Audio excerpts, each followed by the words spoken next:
What on earth was this? A mere 10-second video filmed by an American businessman at Toronto Pearson International Airport had gone viral in the blink of an eye, racking up 12 million views.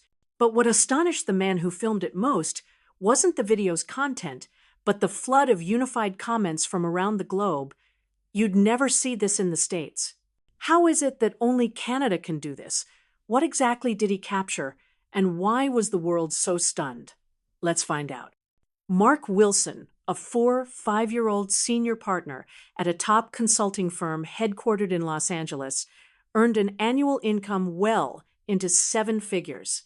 For a man who crisscrossed the globe for work, airports were his second office. The best airport in the world? LAX, without a doubt, he'd often declare. It was a belief he held with unshakable conviction. Indeed, Los Angeles International Airport was a global aviation hub, serving 87 million passengers a year. Mark took immense pride in the colossal infrastructure the American aviation industry had built. An airport in Canada? It's probably just like one in Mexico or some secondary European hub, he had remarked to a colleague before his trip. The U.S. economy was, after all, nearly 10 times the size of Canada's. The numbers say it all, Mark firmly believed. But the true source of his disdain stemmed from something else, a humiliating experience at a major European airport the previous year. A baggage handler had thrown his suitcase with such force that important documents inside were scattered and damaged. When he complained, the employee merely shrugged. That's just how it is in airports in this part of the world. That memory had cemented his prejudice. As his plane began its descent into Toronto Pearson, YYZ, Mark allowed himself a smirk. On this business trip, he would show the Canadians the true power of American efficiency. His project was a major merger and acquisition deal with a large Canadian corporation. Imposing a results-driven, American-style business model on this Canadian company felt like the perfect mission. Canadians are too busy being polite and worrying about little things to see what really matters, was his general attitude. In the World Economic Forum's competitiveness rankings, the U.S. stood near the top, while Canada was significantly lower. To Mark, these numbers were gospel.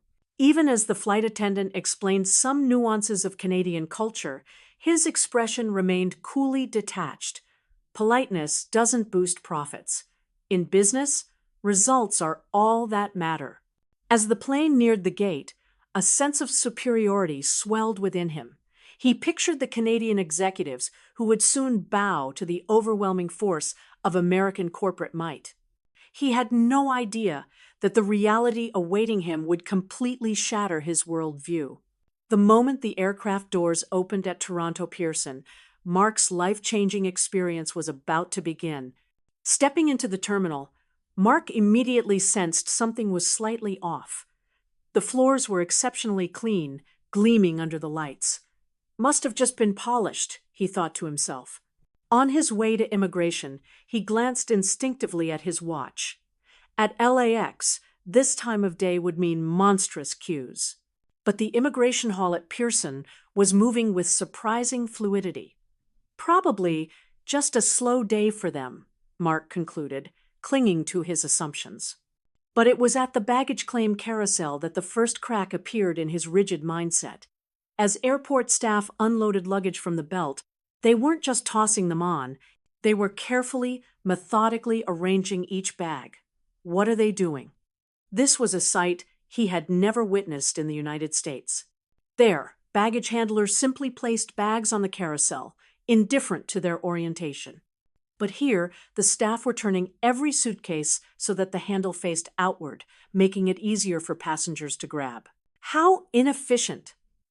A complete waste of time, Mark muttered, his brow furrowed. In his value system, such an act was incomprehensible. The cornerstone of American business was temporal efficiency. Every minute, every second directly impacted the bottom line. But a greater confusion was waiting for him. On his way to the exit, Mark found himself disoriented. The signage at Pearson was multilingual and detailed, But to someone accustomed to the large, simple, utilitarian signs of American airports, the Canadian attention to detail was almost confusing. "Excuse me," he said in English, to a nearby airport employee, "which way to the taxi stand?" The employee, though perfectly fluent, didn't just point. Seeing that Mark was turned around, he began to personally guide him toward the taxi queue. "Oh, you don't have to go to all that trouble," Mark said, feeling a pang of awkwardness. In the U.S., an airport employee would never personally escort a passenger like this. Their job was to perform their assigned duties, period. Any service beyond that was an optional, often paid, extra. But the Pearson employee simply smiled. "It's no trouble at all. Making our guests feel comfortable is our job." An unexplainable feeling stirred inside Mark. This man wasn't getting a tip or any extra credit. Why was he going to such lengths? It was an act that American rationalism could not compute. Upon reaching the taxi stand, the employee wished him a pleasant stay and departed. Mark stood there for a moment, a mix of confusion and a strange warmth swirling within him. He quickly shook it off. This was no time for sentimentality. In the world of business, efficiency is king. As he got into the taxi, Mark tried to reaffirm his preconceptions through a chat with the driver. "Are the staff at this airport always so helpful?" The driver answered as if it were the most normal thing in the world. "Oh, sure, it's just the Canadian way. Putting the customer first is pretty standard, isn't it?" Mark's confusion only deepened. After checking into his hotel, he began reviewing documents for the next day's negotiations. Suddenly, he realized a crucial presentation folder was missing. He remembered packing it in his checked luggage. A dreadful thought flashed through his mind. He frantically searched all his bags, but it was gone. Tomorrow's negotiation was critical to his career. If this deal succeeded, a promotion to managing director for the Americas was within reach. Without that folder, the pitch was hopeless. Damn it. Just like that other airport, Mark seethed, the nightmare of his past experience flooding back. Lost luggage, indifferent staff, and ultimately, helpless resignation. He was convinced all non-American airports were the same. The next morning, he called Pearson's Lost and Found department. "I'm looking for an important file folder. I arrived last night." The agent on the other end listened patiently and replied, "We'll look into it right away, sir. Please give us about 30 minutes. Mark was ready to give up. In the U.S., an inquiry like this could take days. In Canada, he assumed it would be even longer. But he was wrong. The phone rang in just 20 minutes. "Sir, we've located your folder." The agent's voice was tinged with relief. "Really?" Mark couldn't hide his astonishment. "Yes. It was found under a seat during last night's cabin cleaning, and we secured it immediately." When Mark rushed back to the airport, an employee presented him with his folder, perfectly preserved. Not a single page was missing. "Thank you so much. You've been a great help." But the employee's next words left him speechless. "We were actually just arranging to have it couriered to your hotel. We are so sorry to have inconvenienced you by making you come all the way out here." Mark was utterly bewildered. He had lost the documents through his own carelessness, yet the airport staff was apologizing to him, and they were planning to deliver it? This was a level of service that would be unthinkable in the United States. "Why would you do all this for me?" Mark couldn't help but ask. The employee looked slightly taken aback before replying, "Well, when a guest entrusts us with their belongings, it's our responsibility to see them safely returned. Besides, how could we just leave a visitor in a difficult situation?" That inexplicable feeling returned. This employee had no obligation to do this. Why did they care so much, with no expectation of reward? Why sacrifice their own time for a stranger? "We're just so glad we could help." The employee's smile seemed to come from a place of genuine relief, as if his problem had been her own. In the taxi on the way to his meeting, Mark thought deeply. The experiences of the last 24 hours were things his value system couldn't process. They were actions that seemed to fly in the face of efficiency and rationalism, yet they left him with an overwhelmingly positive feeling. Maybe I'm missing something important, he wondered, but quickly pushed the thought away. Don't get emotional. In business, results are everything. He steeled himself, determined to prove the superiority of the American efficiency-first model in the upcoming negotiation. The negotiation went more smoothly than expected. Mark's presentation was flawless, and the Canadian executives listened intently. By implementing our system, you can reduce costs by 30% and cut your workforce in half. The Canadians seemed interested in the hard numbers. But toward the end, an unexpected question arose. And what happens to the employment of our staff? Have you considered the people who would be laid off? Mark laughed internally. In business, it's standard practice to trim inefficiencies. That's what leads to corporate growth. But the expressions on the Canadian side turned grim. We consider our employees part of a family. We can't just abandon them. Mark couldn't understand. Mixing sentiment with business was illogical. Emotions don't grow a company. To win in the global arena, ruthless efficiency was essential. The negotiations were put on hold. The Canadians said they would take it under advisement, but Mark knew that was a polite refusal. On the way back to his hotel, he couldn't hide his frustration. These Canadians are impossible. They're not keeping up with global standards. But the next day's events would confuse him even more. In the hotel lobby, he bumped into a young employee from the Canadian company. "Good morning, Mr. Wilson," the young man said with a friendly nod. "Thank you for your presentation yesterday." Mark was wary, expecting a sarcastic jab, but what happened next was the complete opposite. "I was actually hoping you might be interested in getting to know our culture a bit better. If you have time, I'd like to invite you for a tour of our company." Mark was baffled. They had essentially rejected his proposal, so why invite him for a tour? There had to be a catch. "I'm not particularly interested," he replied coolly. But the young man persisted. "The efficiency you spoke of is important, Mr. Wilson, but we have our own kind of efficiency. If you see it, I think you might discover something new." In the end, Mark's curiosity won out, and he agreed. But in his mind, his conviction remained strong. "I'll just get to see some inefficient, folksy Canadian management style. It might be a good chance to reconfirm America's superiority." During the tour, Mark was astonished. The atmosphere at the Canadian company was completely different from what he was used to. The relationships between employees were genuinely close, like a family. But in Mark's eyes, it was a picture of inefficiency. How can a competitive edge be forged in such a coddling environment? He thought scornfully. While touring the factory, he saw employees meticulously maintaining their own machinery. In the U.S., this kind of work would be outsourced. A total lack of cost consciousness, he concluded. In the cafeteria at lunchtime, he was even more surprised. Executives and line workers sat at the same tables, sharing meals. This was unheard of in America. How can you maintain corporate discipline with no class distinction? But that evening, an event occurred that shook his value system to its core. A minor accident happened on the factory floor. An employee suffered a small injury. The company's response, however, left Mark speechless.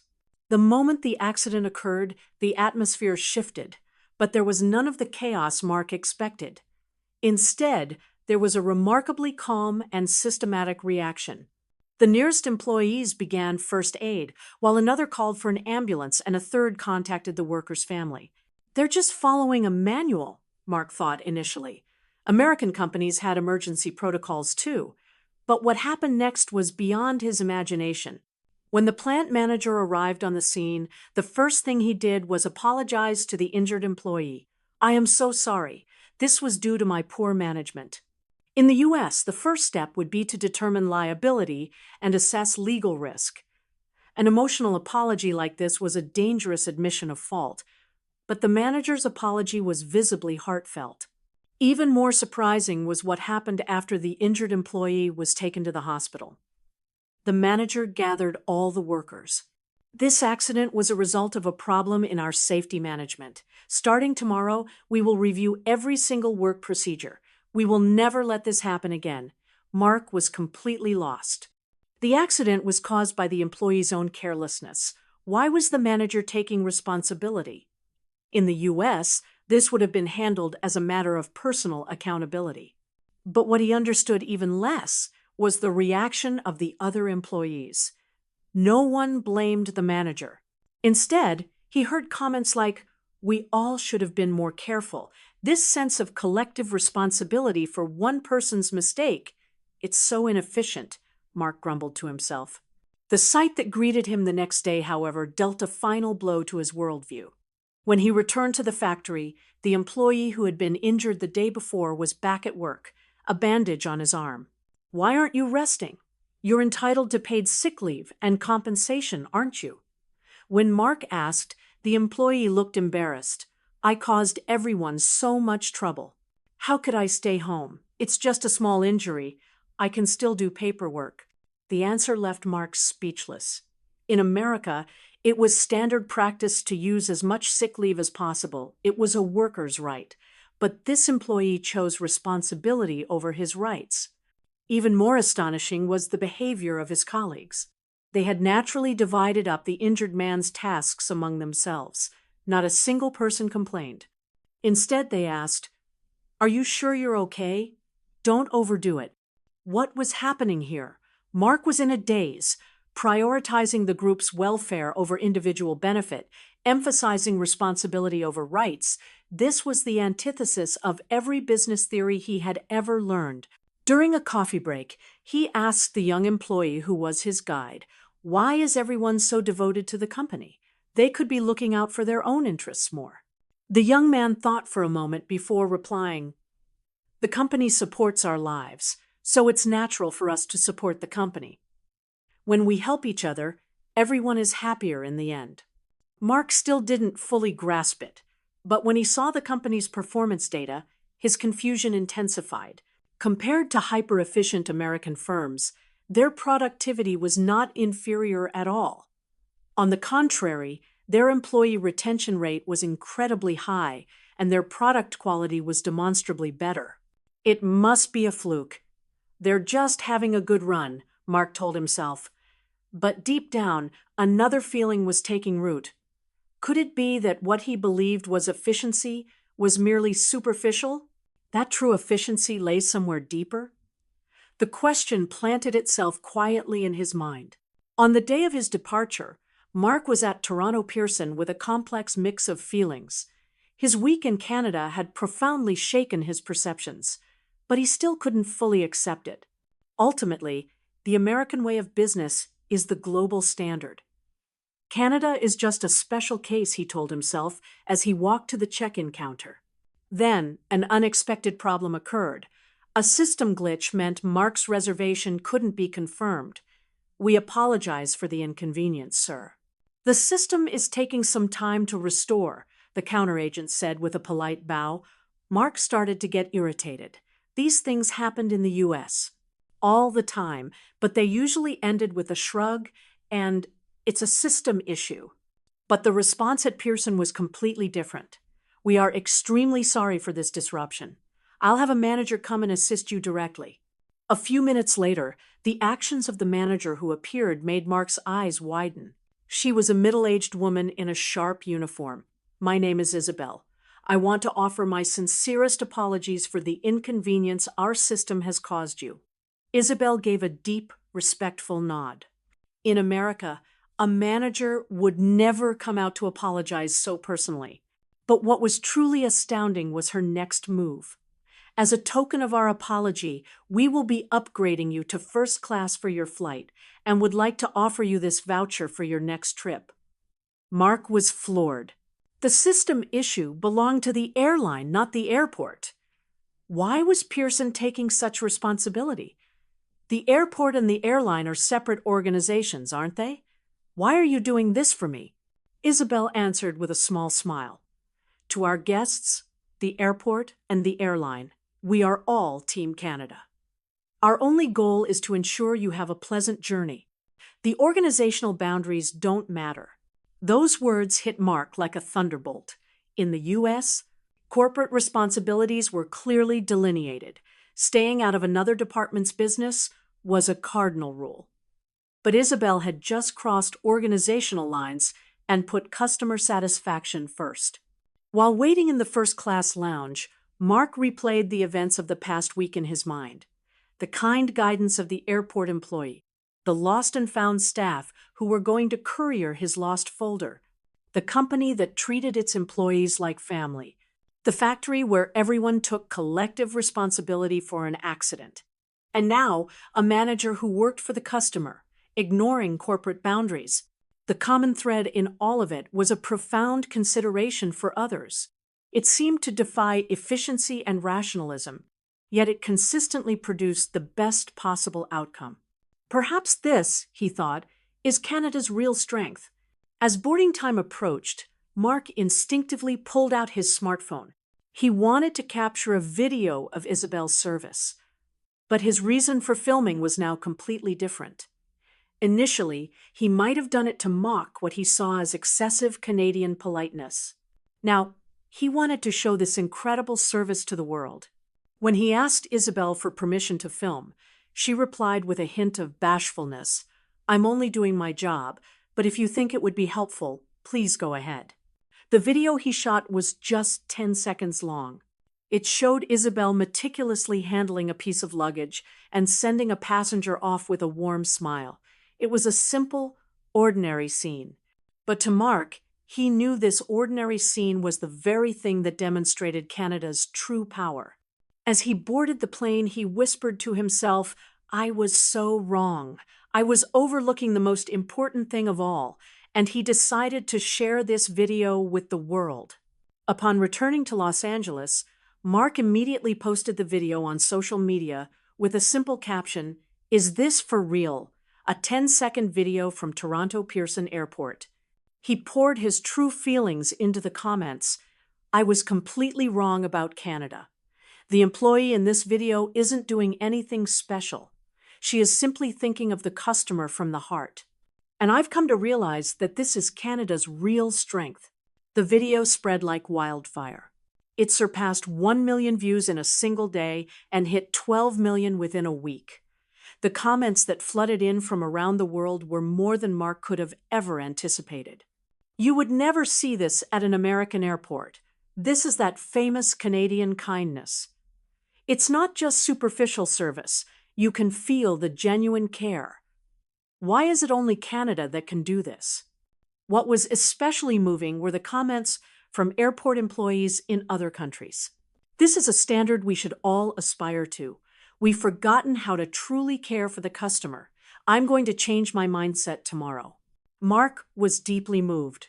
His experience was now impacting people all over the world. But the biggest change was in Mark himself. His style of business negotiation transformed.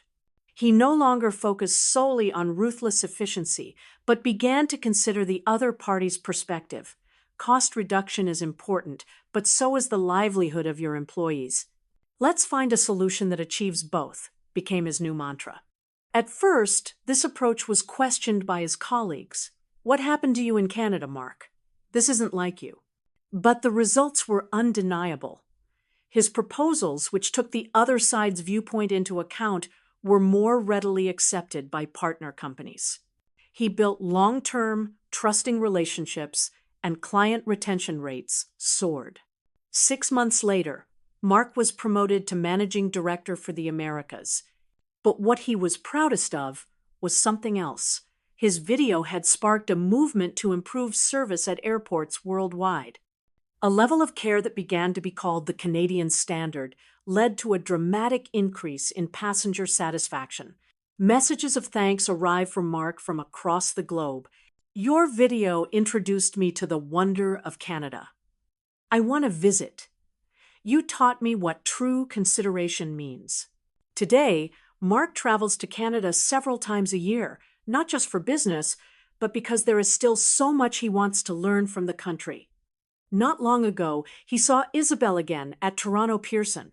"Mr. Wilson, welcome back," she said, remembering him. That video went all over the world. I was just doing my job. It's a bit embarrassing. Mark replied from the heart, Isabel, what is just your job to you is something that changed the world. The caring heart of the Canadian people is giving hope to people everywhere, and I want to be a part of that. As he walked through Toronto Pearson International Airport, Mark was filled with a sense of gratitude. He was thankful for the good fortune of his encounter with Canada and, at the same time, ashamed of his own arrogance just 1 year prior. Efficiency is important, but there is something more important. A heart that thinks of others is what brings true success. This was the most valuable lesson Mark learned from Canada. And now, he was doing his part to spread that lesson around the globe. The story that began with a 10-second video continues to unfold, inspiring the world to this day.